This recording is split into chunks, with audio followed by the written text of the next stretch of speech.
ketika tiba saatnya kita ada dalam kesadaran itu, kita ini pemilik semua yang kita kejar. Dalam situasi yang lain, kita menyadari betul bahwa kita adalah segala-galanya, Ya. kita adalah manifestasi dari Sang Pencipta itu sendiri, gitu ya. Ya. Di situ pula, kadang kita berusaha untuk menyaksikan dan melihat diri kita yang dalam wujud nama ini sedang beraktivitas apa, gitu ya. Ya. Jadi sehingga kita tuh ada jarak gitu. Ya. Ternyata Ya.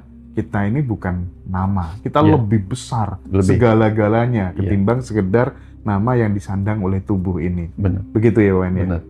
Karena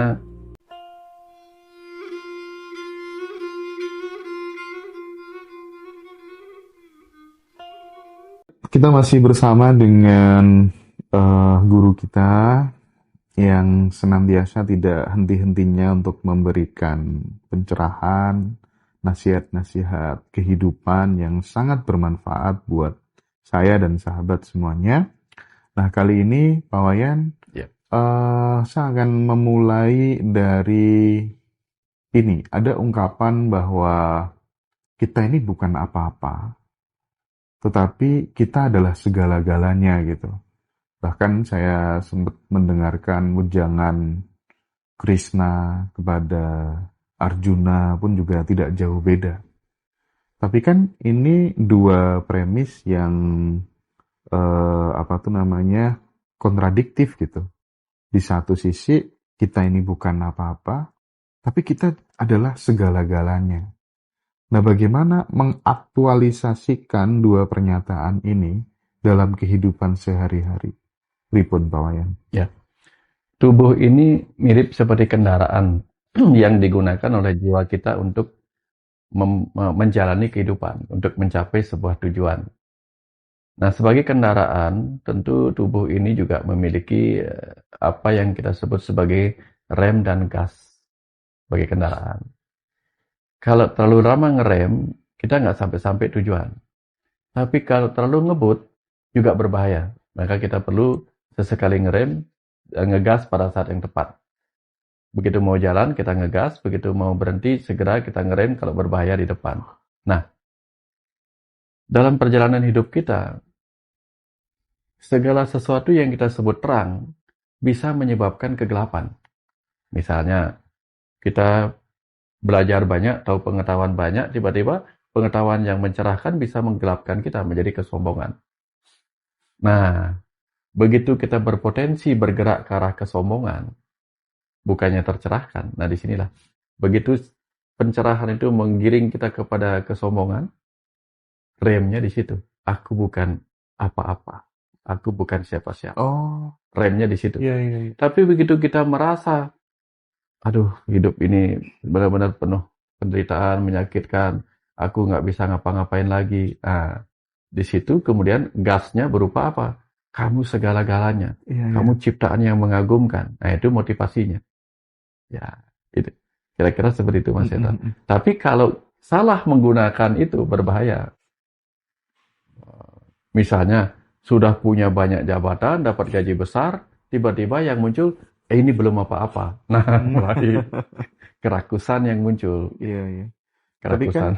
Tapi kan di statement yang terakhir tadi bahwa kita adalah segala-galanya itu kan sebenarnya memang kita ini adalah perwujudan dari semesta yang tanpa batas, yang sedang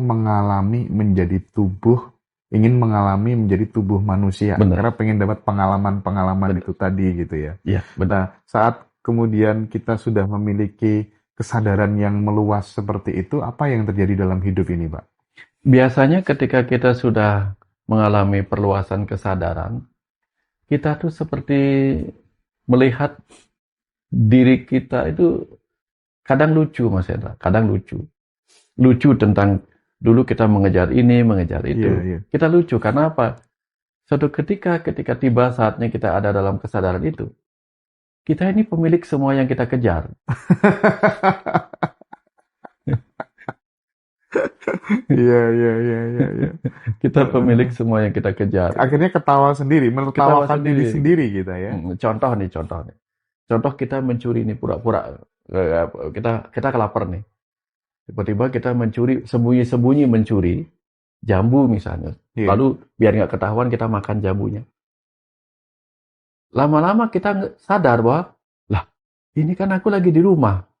Yang ku makan jambu yang ku tanam sendiri. Nah, tiba-tiba kan kita lucu, ngapain tadi kita ngendap-ngendap gitu kan. Iya, iya. Nah sama, ketika kita mencoba rakus mengejar ini, mengejar itu, tetapi setelah kita sadar, kita tahu yang kita kejar itu milik kita, milik kita. Ketika kita menjadi bagian dari keesaan itu. Nah ini kan punya aku semua. Gitu. Ini sama juga dengan kita pergi ke sebuah ruangan. Wah ini baju baru, wah ini baju baru, semua baju baru. Seakan-akan kita bisa pingin membeli semua baju yang ada di supermarket. Ternyata supermarketnya punya kita. Kan, loh ngapain juga saya begitu ya kayak greget gitu, merasa pingin ini, pingin itu. Sementara yang semua yang kita inginkan adalah milik kita juga. Iya. Yang belum tentu kita butuhkan.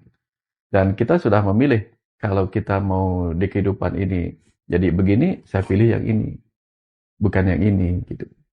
Tapi ini juga punyaku, gitu. Ya, kita punya mobil, punya motor.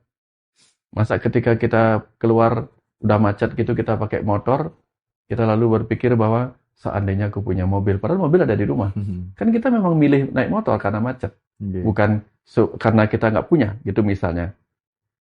Nah, dalam hidup ini kan, ketika jadi Mas Hendra, yang Mas Hendra butuhkan adalah sebagai jiwa, ya kemampuan ini, kemampuan itu. Bukan kemampuan orang lain. Sama, saya sukanya di sini, gitu. Sukanya memang membaur. Jadi kalau saya disuruh menjadi pendeta misalnya, nggak sanggup saya. Karena passion saya bukan di situ. Dan Pak Wayan penganut kesadaran bahwa manusia pada. Manusia pada. Manusia pada. Jadi saya memang mengingatkan diri saya untuk di puncak kesadaran yang ingin saya capai adalah ketika saya bisa melihat semua sama. Manusia pada. Bahwa di dalam diri setiap orang itu ada sesuatu yang sama. Karena saya membaca Bhagavad Gita di usia 10 tahun. Sangat terinspirasi oleh sebuah kalimat di Bhagavad Gita. Ia yang melihat aku yang sama pada makhluk-makhluk berbeda, pada manusia-manusia berbeda, sesungguhnya ia adalah yang tercerahkan. Nah itu yang saya sangat ingin capai dari kecil, Mas Hendra. Sehingga saya terus berusaha untuk berproses ke arah itu, gitu. Sampai di situ kemudian saya akan bisa mengerti, oh ini maksud pesan itu. Oh seperti ini rasanya melihat dia yang sama di mana-mana. Gitu. Mudah-mudahan sampai di situ. Pak Wayan selalu mengingatkan dan ngerem gitu ya. Meskipun godaan itu sebenarnya kan ada gitu ya, untuk dikultuskan, untuk dianggap paling tercerahkan, dianggap suci. Kadang kan ada yang merindukan kehormatan dari murid-muridnya yang berlebihan, juga menjaga itu. Iya pasti. Karena yang paling penting bagi saya adalah mempersembahkan. Mempersembahkan harta yang bagi saya paling penting, yaitu pengetahuan. Begitu saya menempatkan diri saya di atas awan, saya nggak akan mendapatkan air hujan. Saya lebih memilih ada di bawah danau, sehingga bisa mendapatkan air dari hujan. Kalau ada danau, saya memilih jadi sungai yang dialirkan air danau. Kalau ada sungai, saya memilih jadi samudra. Yang selalu bisa mendapatkan akhir dari pengetahuan-pengetahuan itu. Nah, jadi kalau saya menempatkan diri lebih tinggi daripada aliran air hujan, pengetahuan itu, saya nggak dapat apa-apa. Nggak pernah dapat, bahkan nggak dapat pencerahan malah kalau di atas. Karena di sana mulai kegelapan. Wah, keren. Jadi di episode ini paling nggak saya menjadi tahu bagaimana cara untuk mengaktualisasikan diri saat kemudian kita lagi mulai ingin diakui, mulai kesombongan itu muncul gitu. Disitulah kemudian, kita ini bukan siapa-siapa, kita ini bukan apa-apa gitu ya. Tapi saat kemudian dalam situasi yang lain kita menyadari betul bahwa kita adalah segala-galanya, Ya. kita adalah manifestasi dari Sang Pencipta itu sendiri gitu ya. Ya. Di situ pula kadang kita berusaha untuk menyaksikan dan melihat diri kita yang dalam wujud nama ini sedang beraktivitas apa gitu ya. Ya. Jadi sehingga kita tuh ada jarak gitu. Ya. Ternyata Ya. kita ini bukan nama, kita Ya. lebih besar Lebih. segala-galanya Ya. ketimbang sekedar nama yang disandang oleh tubuh ini. Benar. Begitu ya Wan ya. Benar. Karena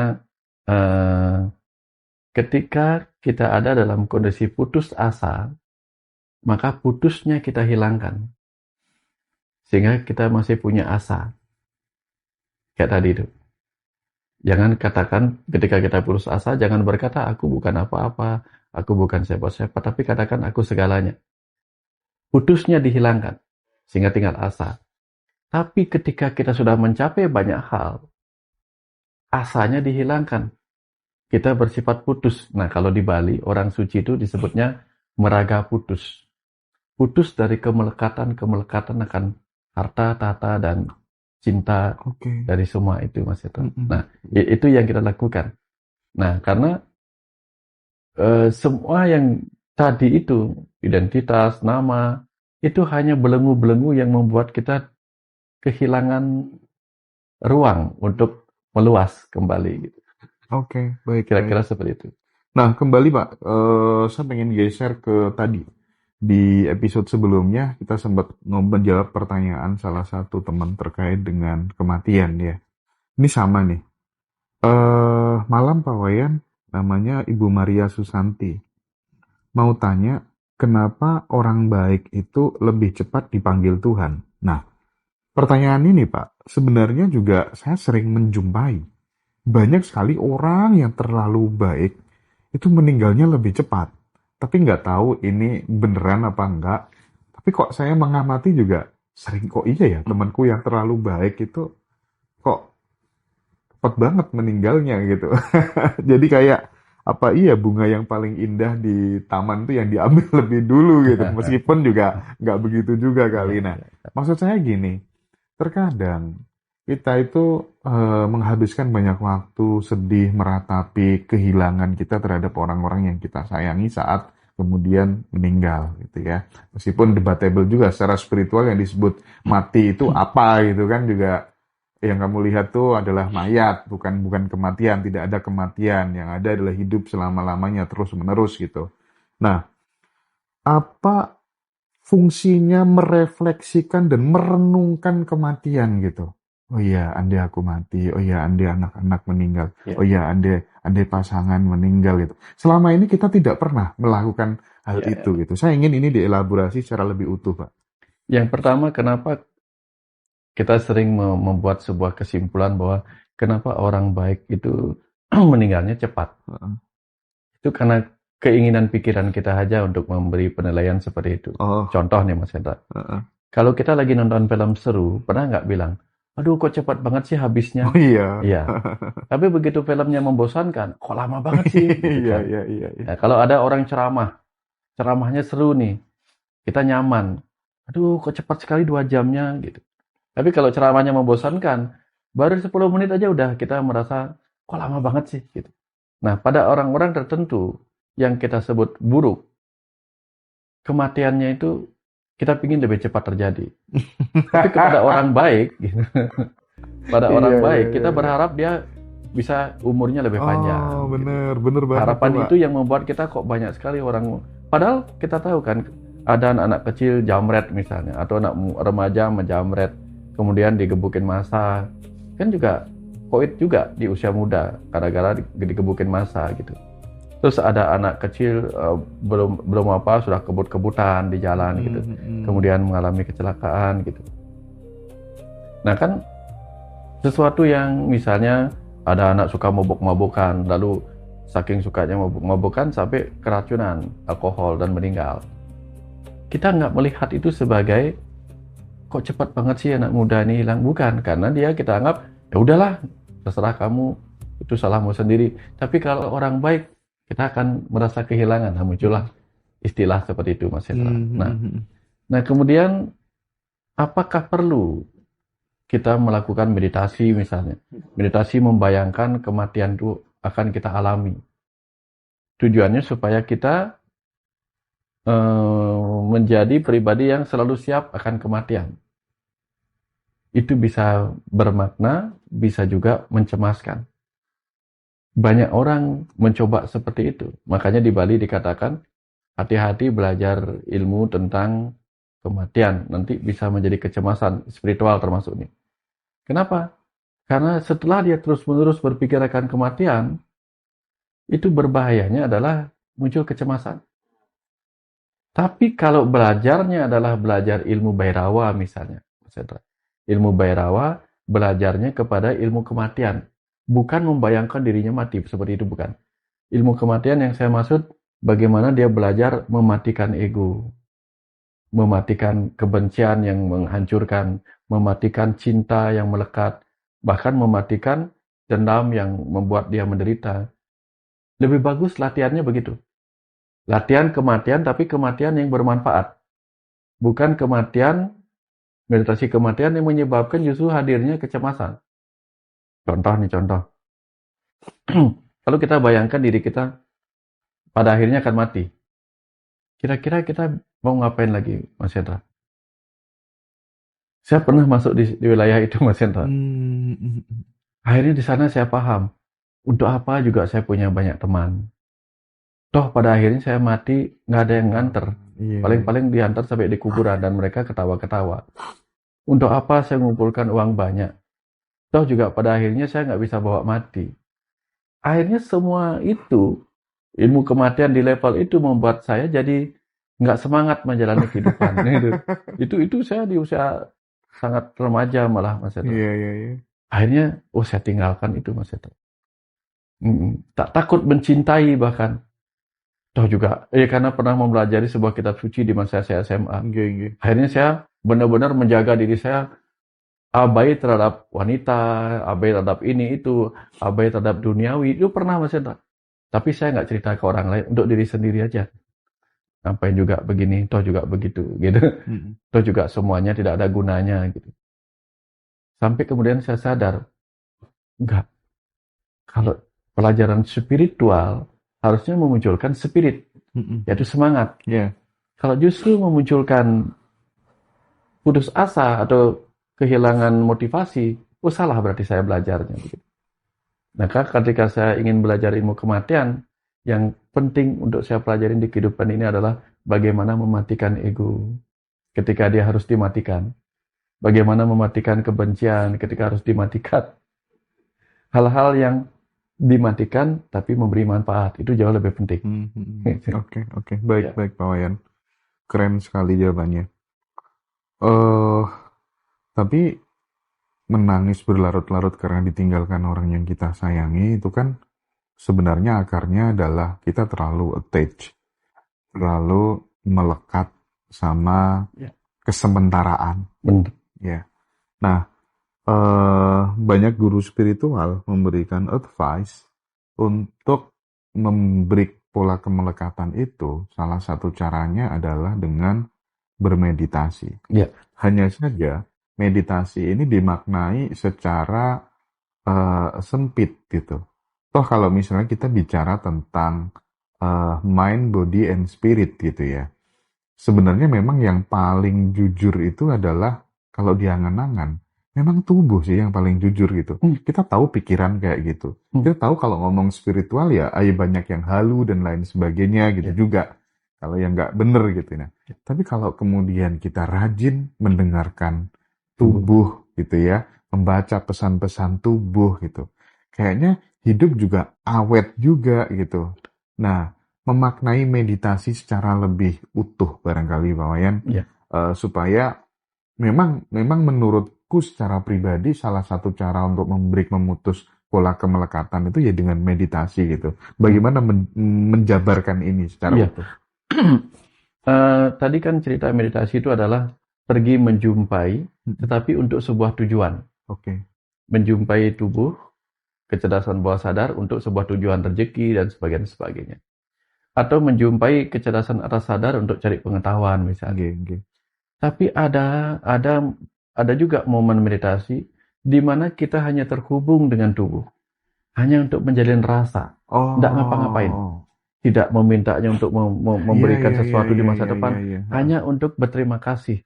Terima kasih wahai tubuhku, sudah menemaniku selama ini.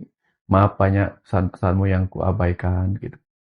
Terima kasih jiwa sudah menemaniku. Nah, ini anggaplah jiwa itu ayah kita. Mm-mm. Terima kasih ayah sudah tetap di dalam tubuh ini bersamaku. Terima kasih ibu sudah menemaniku di sini.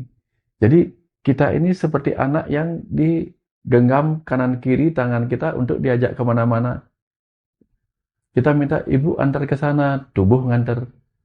Bapak itu bagus nggak? Jiwa ngasih tanda gitu. Sehingga kita ini seperti si anak yang lagi diajak kemana-mana oleh ayah dan ibunya di Iya. dalam diri ini. Mm-mm. Nah, kita hanya butuh meditasi atau sebuah ruang jeda Mm-mm. hanya untuk boleh berterima kasih, boleh untuk ya seperti anak yang nggak ngapa-ngapain. Dia nggak minta bu buatkan nasi bu ini bukan. Mm-mm. Dia hanya datang ke ibunya untuk dipeluk, untuk kemudian dielus-elus. Nah, kadang kita hanya butuh meditasi sebagai ruang di mana kita dan tubuh ini hadir utuh. Aku telah punya ayah dan ibu di dalam diriku. Hadir utuh aja, nggak ngapa-ngapain. Tidak untuk meminta, tidak untuk menuntut, nggak ada lagi tuntutan, nggak ada ini, hanya ada rasa syukur dalam kebersamaan yang utuh itu. Mm-mm. Meditasi seperti itu sudah jarang kita lakukan, Mas Hendra. Oke. Kebanyakan kita meditasi, ada yang meditasi untuk istirahat berlari dari hal-hal yang dia takutin di luar, Ya, pelarian pelarian aja. Iya. Ya. Atau seperti si anak kecil yang lari kepada ibunya Mm-mm. untuk menangis di pelukan ibunya, tapi sebenarnya ingin berlindung. Tapi ada lagi satu anak yang datang kepada ibunya untuk dipeluk ibunya. Geng. Tidak untuk menangis karena ketakutan, tidak untuk minta ini itu, tetapi hanya thank you mom gitu. Makasih ibu. Iya, iya. Ya. Coba dilakukan meditasi berpelukan dengan ayah dan ibu di dalam. Itu Nah, rasanya beda. itu kalau dilakukan secara konsisten, terus-menerus, bisa jadi sebagai tools atau cara untuk mereprogramming diri kita, gitu ya Pak kira-kira ya? Iya. Menjadi pribadi yang baru, gitu Iya. ya. Kita perlu menjadi pribadi yang utuh. Mm-mm. Utuh di mana satu keluarga ini, ayah, ibu, dan anak ini utuh. Saling menjaga. Si pikiran menjaga tubuh, si pikiran menjaga jiwa, si jiwa menjaga pikiran, si tubuh menjaga pikiran. Mm-mm. Kadang kalau Mas Hendra ingat nggak Mas Hendra? Kalau Mas Hendra punya anak kecil, tiba-tiba si anak itu berbohong. Kita pasti si ibu mengingatkan. Nah sama, kadang dalam hidup ini pikiran itu berbohong. Dia berbohong, tiba-tiba muncul rasa gatal. Misalnya apa? Gatal di hidung. Kamu bohong. Atau di mata, jangan dong kamu ngelihat sesuatu yang nggak baik. Nah jadi tubuh kita mengingatkan kita melalui gejala di mata, telinga, hidung. Atau mulut. Karena kita diajarkan untuk tidak melihat hal yang salah, tidak mendengar hal yang salah, tidak bicara yang salah. Itu si anak sering diajarkan. Nah, kapan kita berbohong? Biasanya kita yang tahu ada rasa gatal di sini udah saya berbohong sebenarnya. Oh, gitu. Iya. Nah, kalau orang dewasa bisa nutupin.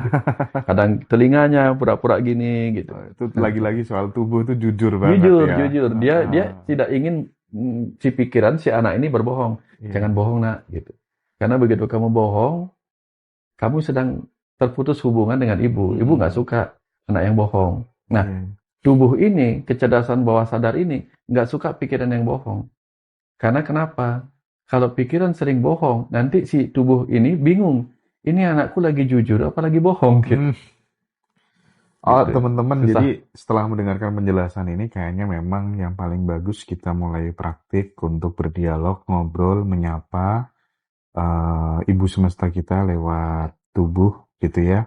Mengucapkan terima kasih